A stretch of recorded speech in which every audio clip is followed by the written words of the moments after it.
Morning students, now in today's lecture we are going to study about the speed control of DC motor.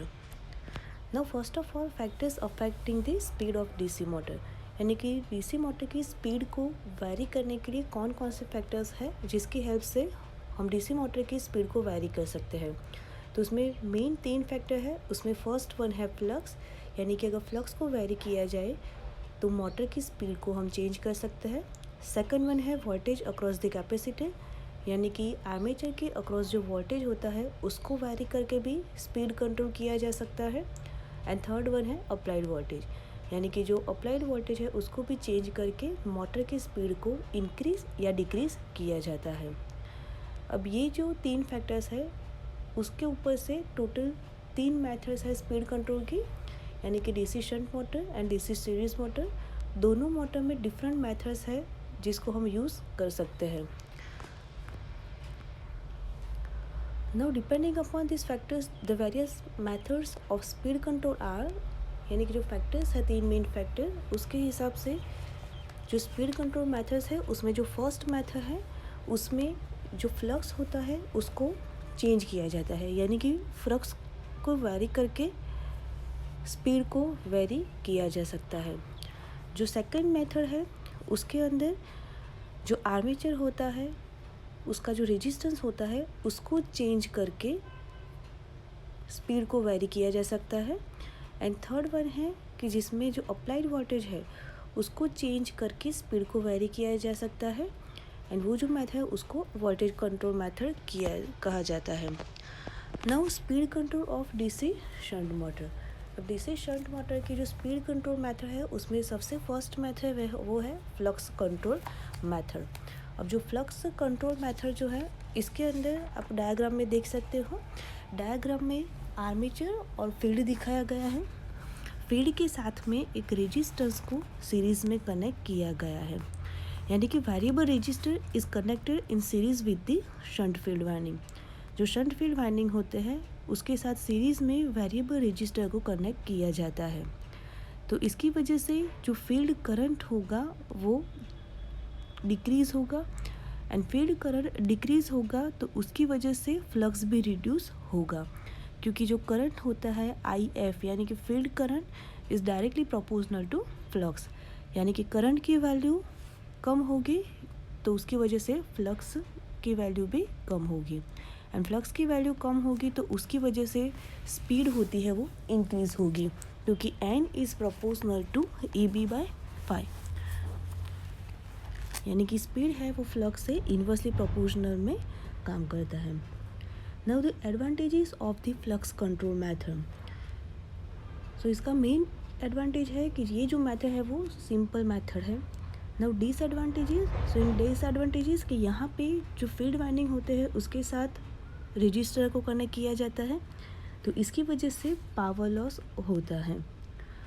अगर speed control है उसमें जो normal speed होती है उसके लिए ही ये स्पीड कंट्रोल मेथड अवेलेबल है, यानी कि जो स्पीड है उसको डिक्रीज़ किया जाता नहीं है। अब आप डायग्राम में देख सकते हो कि जैसे जैसे IF की वैल्यू बढ़ रही है, यानी कि करंट की वैल्यू जैसे जैसे बढ़ रही है ऐसे ऐसे स्पीड की वैल्यू है वो डिक्रीज़ हो रही है। बट ये जो स्पीड है वो नॉर्मल स्पीड से ज़्यादा रिड्यूस होगी नहीं, यानी कि नॉर्मल स्पीड तक आप रिड्यूस कर सकते हो, but after that speed you can not reduce the speed of the motor. So this is the main disadvantages of the field control method और flux control method. Now next one is armature voltage control method, यानी कि armature voltage control method for the DC shunt motor.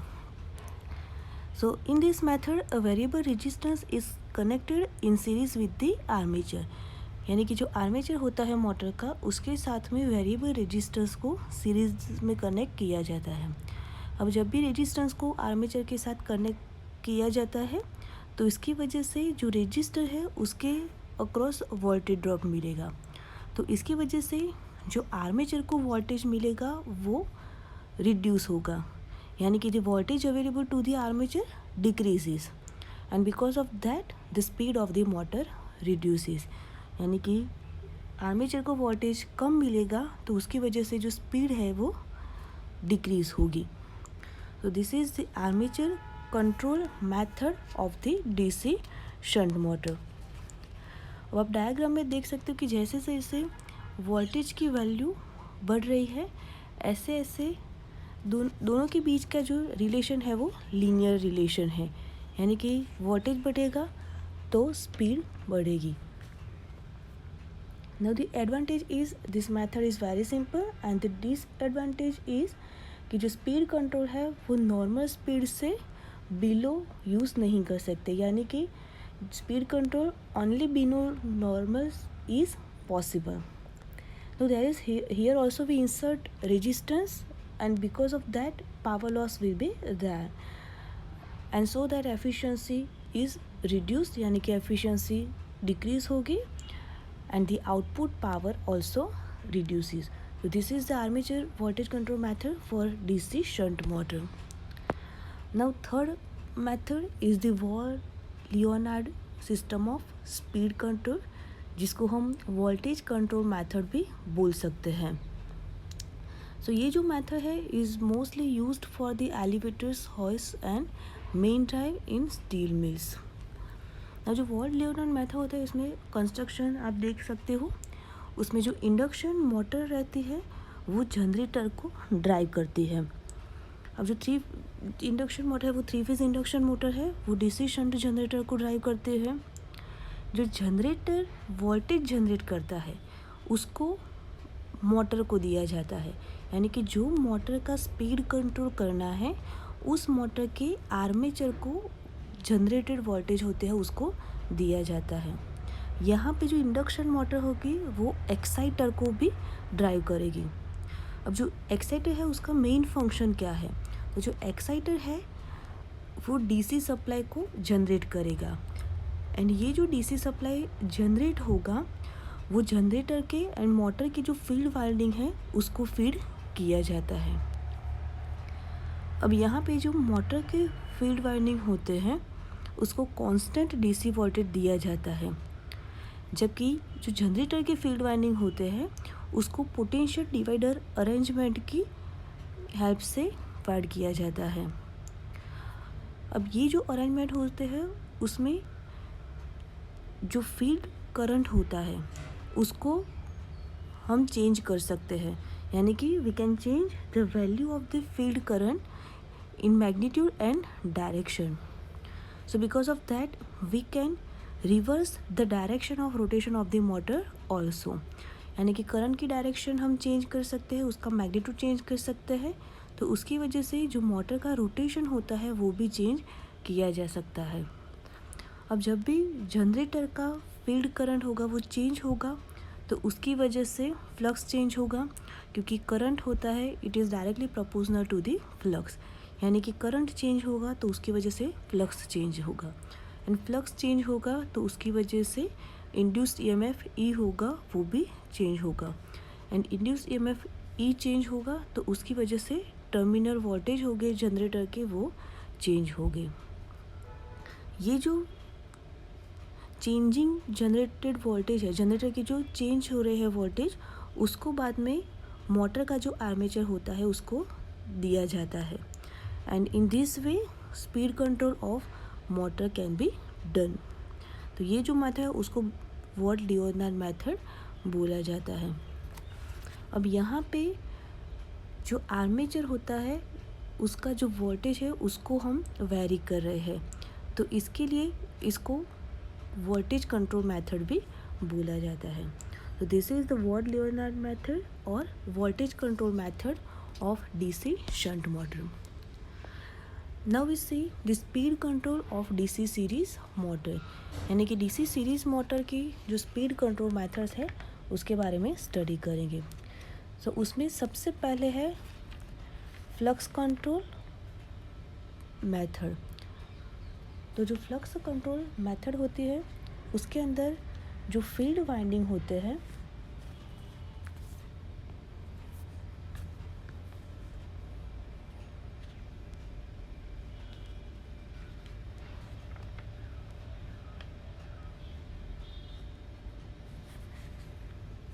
Okay, so first method is the flux control method और field diverter method.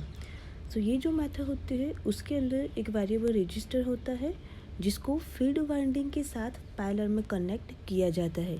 आप diagram में देख सकते हो जो register है उसको, जो वेरिएबल रजिस्टर है उसको फील्ड वाइंडिंग के साथ पैरेलल में कनेक्ट किया गया है।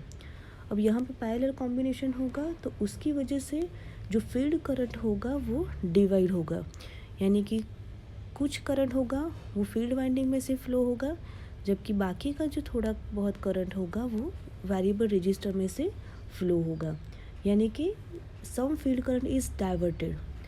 ओके, तो इसकी वजह से जो फील्ड करंट है वो रिड्यूस होगा, एंड फील्ड करंट रिड्यूस होगा तो उसकी वजह से फ्लक्स रिड्यूस होगा as I F is directly proportional to the flux, and because of that speed also increases, यानी कि फ्लक्स रिड्यूस हो रहा है तो स्पीड है वो इंक्रीज़ होगी, क्योंकि n इज़ प्रोपोर्शनल टू 1/5, यानी कि स्पीड जो है वो फ्लक्स से इन्वर्सली प्रोपोर्शनल में चेंज होती है।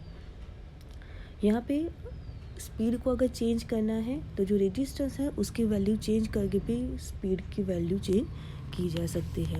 सो this is the flux control method, और जिसको फील्ड डाइवर्टर मेथड भी बोल सकते हैं।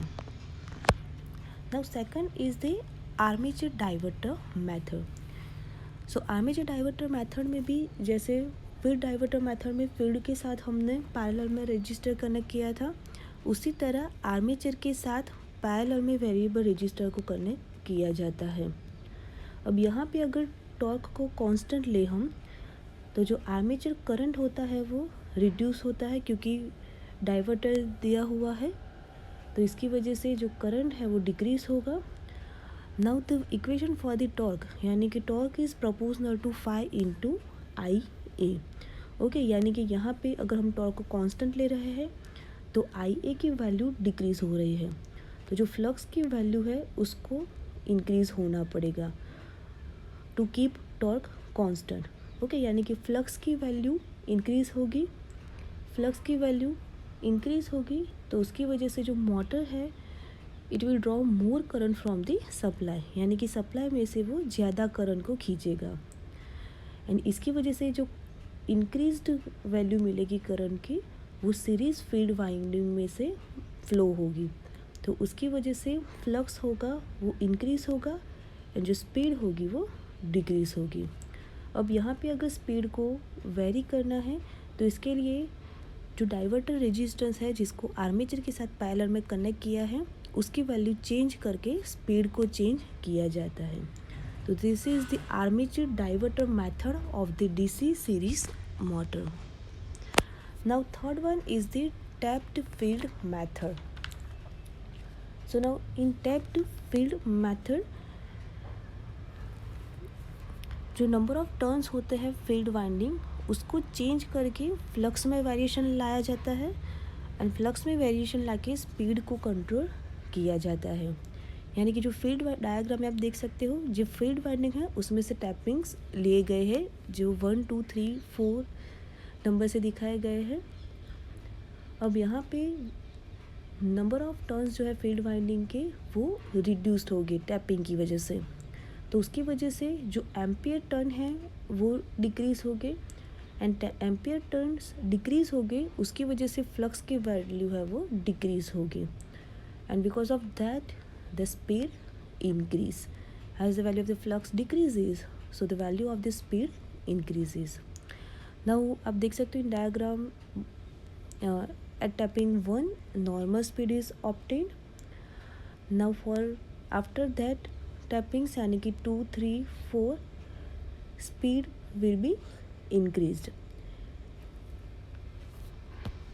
So this is the tapped field method for the speed control method of the DC series motor. Now next one is the series parallel combination of the field winding. So in this method जो field coils होती है उसको various parts में divide किया जाता है, and उसके बाद जो ये पार्ट्स हैं उसको सीरीज़ और पैरेलल में कनेक्ट करके स्पीड कंट्रोल किया जाता है। अब आप डायग्राम में देख सकते हो, जो फर्स्ट डायग्राम है उसके अंदर 2 फील्ड वाइंडिंग है जिसको सीरीज़ में कनेक्ट किया गया है। तो इसकी वजह से दोनों सीरीज़ वाइंडिंग में सेम करंट फ्लो होगा। जो सेम करंट फ्लो होगा तो उसकी वजह से रेटेड स्पीड मिलेगी। ओके, अब ये जो फील्ड कॉइल्स हैं उसको पैरेलल में कनेक्ट किया जाता है। अगर इसको पैरेलल में कनेक्ट किया जाता है तो जो करंट की वैल्यू है वो कॉइल में डिक्रीज़ होगी, यानी कि दोनों पैरेलल पाथ में Ia/2 जितना करंट फ्लो होगा। अब करंट की वैल्यू फ्लो कम हो रही है यानी कि डिक्रीज़ हो रही है, तो इसकी वजह से जो फ्लक्स है उसकी वैल्यू भी रिड्यूस होगी। एंड फ्लक्स की वैल्यू अगर रिड्यूस होती है तो स्पीड की वैल्यू है वो इंक्रीज़ होगी। सो this is the speed control method by using series parallel connection of the field.